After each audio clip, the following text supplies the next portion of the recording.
प्रिय व्यूअर्स, यह Sanskriti IAS YouTube channel का PT think and solve program है। इस प्रोग्राम के अंतर्गत प्रत्येक दिन यूपीएससी और स्टेट पीसीएस से संबंधित 5 प्रश्न व्याख्या सहित उत्तर के साथ दिए जाएंगे। हमें आशा है कि यह प्रोग्राम आपकी तैयारी में मददगार साबित। तो चलिए देखते हैं आज के अपने प्रश्नों को। रक्षा अधिग्रहण परिषद के संदर्भ में निम्नलिखित कथनों पर विचार करें और बताएं कि कौन सा कथन सही है। इसकी अध्यक्षता प्रधानमंत्री द्वारा की जाती है। इसका गठन राष्ट्रीय सुरक्षा प्रणाली में सुधार पर मंत्रियों के समूह की सिफारिशों के आधार पर किया गया था। केवल एक, केवल दो, एक और दो दोनों, ना तो एक ना ही दो। सही उत्तर क्या होगा? Option B. रक्षा अधिग्रहण परिषद ने भारत में 6.71 लाख AK 203 रूसी असॉल्ट राइफल्स के निर्माण के लिए लंबे समय से लंबित सौदे की मंजूरी प्रदान कर दी गई है। वर्ष 2019 में दोनों देशों ने एक अंतर सरकारी समझौते पर हस्ताक्षर किए थे, जिसके बाद उत्तर प्रदेश के कोरबा में राइफल्स के निर्माण के लिए एक संयुक्त उद्यम स्थापित किया गया था। यह रक्षा मंत्रालय के अंतर्गत सर्वोच्च निर्णय लेने वाली संस्था है, जिसका अध्यक्ष रक्षा मंत्री होता है। यह तीनों सेनाओं तथा भारतीय तटरक्षक बलों के संदर्भ में दीर्घकालिक परिप्रेक्ष्य योजना में पूंजी अधिग्रहण के लिए सैद्धांतिक अनुमोदन प्रदान करने एवं नई नीतियों के निर्माण का कार्य करती है। इसका गठन कारगिल युद्ध के बाद वर्ष 2001 में राष्ट्रीय सुरक्षा प्रणाली में सुधार पर मंत्रियों के समूह की सिफारिशों के आधार पर किया गया था। इस प्रकार कथन 1 गलत है, जबकि कथन 2 सही है, अतः विकल्प बी इसका सही उत्तर होगा। दूसरे प्रश्न की ओर बढ़िए। गोपाल रत्न पुरस्कार के संदर्भ में निम्नलिखित कथनों पर विचार करें और बताएं कौन सा कथन सही है। इसकी शुरुआत भारत में श्वेत क्रांति के जनक डॉक्टर वर्गीज कुरियन द्वारा की गई थी तथा यह पुरस्कार पशुधन तथा डेयरी क्षेत्र में कार्य करने वाले व्यक्तियों तथा संस्थाओं को प्रोत्साहित करने के उद्देश्य से प्रदान किया जाता है। केवल एक, केवल दो, एक और दो दोनों, न तो एक ना ही दो। सही उत्तर क्या है?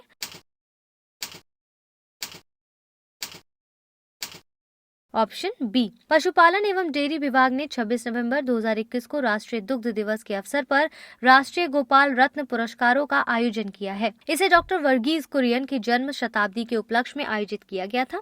इन्हें भारत में श्वेत क्रांति के जनक के रूप में भी जाना जाता है। इस कार्यक्रम का उद्देश्य मवेशियों तथा भैंसों का आनुवांशिक उन्नयन करना है। इस लक्ष्य को प्राप्त करने के लिए कृत्रिम गर्भाधान सेवा को मजबूत करने की आवश्यकता है। गोपाल रत्न पुरस्कार पशुधन और डेयरी क्षेत्र में प्रदान किए जाने वाले सर्वोच्च राष्ट्रीय पुरस्कारों में से एक है। यह इस क्षेत्र में कार्य करने वाले व्यक्तियों तथा संस्थाओं को प्रोत्साहित करने के उद्देश्य से निम्नलिखित 3 श्रेणियों में प्रदान किया जाता है। देशी नस्ल की गाय, भैंसों को पालने वाले देश के सर्वश्रेष्ठ डेयरी किसान, सर्वश्रेष्ठ कृत्रिम गर्भाधान तकनीशियन, सर्वश्रेष्ठ डेयरी सहकारी समिति, दुग्ध उत्पादक कंपनी, डेयरी किसान उत्पादन संगठन। इस प्रकार कथन 1 गलत है, जबकि कथन 2 सही है, अतः विकल्प बी इसका सही उत्तर होगा। तीसरे प्रश्न को ध्यान से देखिएगा। National bank for financing infrastructure and development के संदर्भ में निम्नलिखित कथनों पर विचार करें। इसकी स्थापना प्रमुख विकास वित्तीय संस्थान के रूप में की गई है। यह संस्थान वाणिज्यिक बैंकों तथा अन्य सामान्य वित्तीय संस्थानों की स्वीकार्य सीमा से अधिक जोखिम वाले क्षेत्रों को दीर्घकालिक वित्त प्रदान करता है तथा यह संस्थान सामान्य बैंकों के विपरीत जमा स्वीकार नहीं करते हैं। उपरोक्त कथनों में से कौन से कथन सही नहीं है? केवल 1 और 2, केवल 2, केवल 3, उपरोक्त में से कोई नहीं।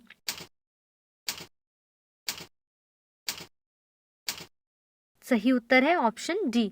National bank for financing infrastructure and development की स्थापना वर्ष 2021 में बुनियादी ढांचे के वित्त पोषण के लिए प्रमुख विकास वित्तीय संस्थान के रूप में की गई थी। तेजी से निर्णय लेने में सक्षम बनाने के लिए इन्हें CVI, CVC, CAG के दायरे से बाहर रखा गया है। DFI की स्थापना अर्थव्यवस्था के ऐसे क्षेत्रों को दीर्घकालिक वित्त प्रदान करने के लिए की जाती है जिनका जोखिम वाणिज्यिक बैंकों तथा अन्य सामान्य वित्तीय संस्थानों की स्वीकार्य सीमा से अधिक होता है। बैंकों के विपरीत DFI लोगों से जमा स्वीकार नहीं करते हैं। वे बाजार, सरकार तथा बहुपक्षीय संस्थानों से धन प्राप्त करते हैं तथा ये सरकारी गारंटी के माध्यम से समर्पित होते हैं। NVFIG को 1 लाख करोड़ रुपए की अधिकृत शेयर पूंजी के साथ एक कॉरपोरेट निकाय के रूप में स्थापित किया गया था।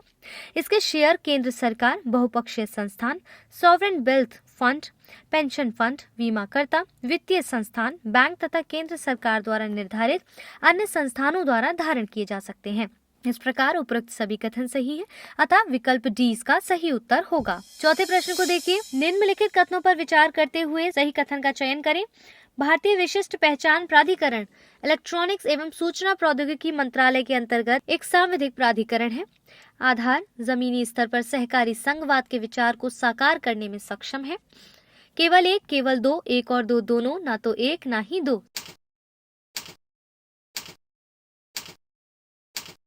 सही उत्तर क्या है? Option C. इलेक्ट्रॉनिक्स एवं सूचना प्रौद्योगिकी मंत्रालय ने 3 दिवसीय आधार 2.0 डिजिटल पहचान और स्मार्ट शासन के नए युग की शुरुआत नामक एक कार्यशाला का आयोजन किया है। आधार पारिस्थितिकी तंत्र प्रत्येक निवासी को सशक्त बनाने के लिए विकास को बढ़ावा दे रहा है, ताकि भारत जल्द ही $5 ट्रिलियन की अर्थव्यवस्था बनाने की राह पर अग्रसर हो। आधार न्यूनतम सरकार अधिकतम शासन के मिशन के बाद जमीनी स्तर पर सहकारी संघवाद के विचार को साकार करने में सक्षम है। वर्तमान में लाभार्थियों को लाभ तथा सब्सिडी के लक्षित वितरण के लिए 313 से अधिक प्रत्यक्ष लाभ अंतरण कल्याण योजनाएं आधार प्लेटफॉर्म का उपयोग कर रही हैं। UIDAI गैर पक्षपाती डेटा केंद्रित शासन प्रणाली प्रदान करने के लिए आर्टिफिशियल इंटेलिजेंस तथा मशीन लर्निंग की विशिष्ट तकनीकों को अपनाकर आधार को व्यापक बनाने के लिए लगातार कार्य कर रहा है। ये प्रभावी मूल्यांकन और डेटा का विश्लेषण करने में मदद करने के साथ धन के प्रवाह के लिए डिजिटल जांच प्रस्तुत करेगा। इलेक्ट्रॉनिक्स एवं सूचना प्रौद्योगिकी मंत्रालय के अंतर्गत स्थापित भारतीय विशिष्ट पहचान प्राधिकरण एक सांविधिक प्राधिकरण है। इसे 12 जुलाई 2016 के प्रावधानों के तहत स्थापित किया गया था। इस प्रकार कथन 1 और 2 दोनों सही है, अतः विकल्प सी इसका सही उत्तर है। अंतिम प्रश्न को ध्यान से देखिए। घरे बाइरे के संदर्भ में निम्नलिखित कथनों पर विचार करें। यह कोलकाता के सांस्कृतिक परिदृश्य को प्रदर्शित करने वाली एक लोकप्रिय संग्रहालय प्रदर्शनी है। घरे बाइरे से तात्पर्य घर और विश्व से है। उपरोक्त कथनों में से कौन सा कथन सही है? केवल एक, केवल दो, एक और दो दोनों, ना तो एक ना ही दो। सही उत्तर क्या होगा? जल्दी से सोचिए।